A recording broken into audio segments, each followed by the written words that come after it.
നമസ്കാരം. ലോകരാജ്യങ്ങൾക്ക് ഒരു പേടി സ്വപ്നമായി തുടരുന്ന കാര്യമാണ് ഇറാൻ നടത്തിക്കൊണ്ടിരിക്കുന്ന ആണവ സമ്പുഷ്ടീകരണം. ഇറാൻ ഒരു ആണവ ശക്തിയായി മാറിക്കഴിഞ്ഞാൽ ഭൗമ രാഷ്ട്രീയം തന്നെ അത് മാറ്റിമറിക്കും.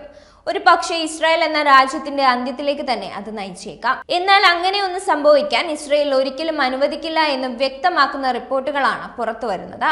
കഴിഞ്ഞ ഒക്ടോബർ അവസാനത്തോടുകൂടെ ഇസ്രായേൽ ഇറാനിൽ നടത്തിയൊരു ആക്രമണമാണ് ഇപ്പോൾ പുറത്തു വന്നിരിക്കുന്നത്. ഇറാന്റെ രഹസ്യ ആണവ കേന്ദ്രത്തിന്റെ പ്രധാന ഭാഗം ആക്രമിച്ചതായി ഇസ്രായേൽ പ്രധാനമന്ത്രി ബെഞ്ചമിൻ നെതന്യാഹു പറഞ്ഞിരിക്കുകയാണ്. ഒക്ടോബറിൽ നടന്ന വ്യോമാക്രമണത്തിലാണ് ആണവ കേന്ദ്രം തകർത്തതെന്ന് നെതന്യാഹു പ്രതികരിച്ചിട്ടുണ്ട്.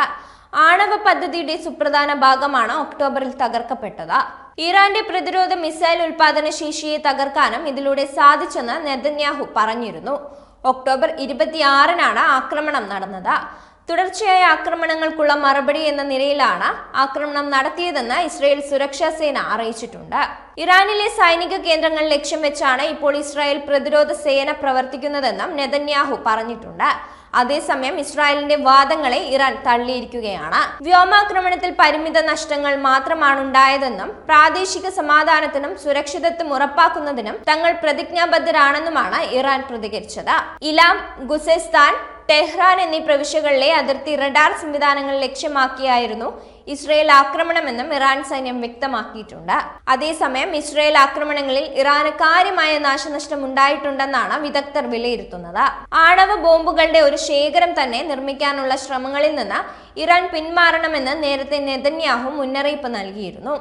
തങ്ങളെ തകർക്കാനുള്ള ആണവ ബോംബുകളാണ് ഇസ്രായേലിന്റെ കൈവശമുള്ളത്. ദീർഘദൂര മിസൈലുകൾ, ഭൂഖണ്ഡാന്തര മിസൈലുകൾ എന്നിവയെല്ലാം നിർമ്മിക്കാനുള്ള ഒരുക്കത്തിൽ നിന്ന് പിന്മാറണമെന്നും നെതന്യാഹു ആവശ്യപ്പെട്ടിട്ടുണ്ട്. ഒക്ടോബർ അവസാനമാണ് പർച്ചിൻ മിലിറ്ററി കോംപ്ലക്സിൽ പ്രവർത്തിച്ചിരുന്ന പരീക്ഷണ കേന്ദ്രത്തിന് നേരെ ഇസ്രായേൽ ആക്രമണം നടത്തിയത്. തലേഗാൻ 2 സംവിധാനമായിരുന്നു പ്രധാന ലക്ഷ്യം.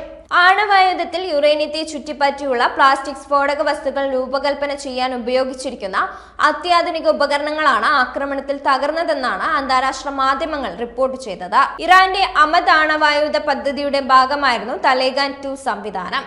2003-ൽ ഇറാൻ ഇതിന്റെ പ്രവർത്തികൾ നിർത്തിവെച്ചിരുന്നു.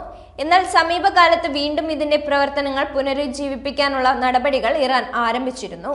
അതേസമയം കാര്യമായ ആക്രമണങ്ങൾ നടന്നിട്ടില്ലെന്ന് ഇറാൻ വാദിക്കുമ്പോഴും കനത്ത ആഘാതമുണ്ടായെന്ന് തെളിയിക്കുന്ന ഉപഗ്രഹ ദൃശ്യങ്ങൾ പുറത്തു വന്നിട്ടുണ്ട്. അതേസമയം US-ൽ ഡൊണാൾഡ് ട്രംപ് അധികാരത്തിലെത്തിയതോടെ ഇറാനെതിരായ നടപടികൾ കൂടുതൽ കടുപ്പിച്ചേക്കാമെന്നാണ് വിലയിരുത്തപ്പെടുന്നത്. ഇറാനെതിരെ ഉപരോധം അടക്കമുള്ള നടപടികളിലേക്ക് US കടന്നേക്കാം.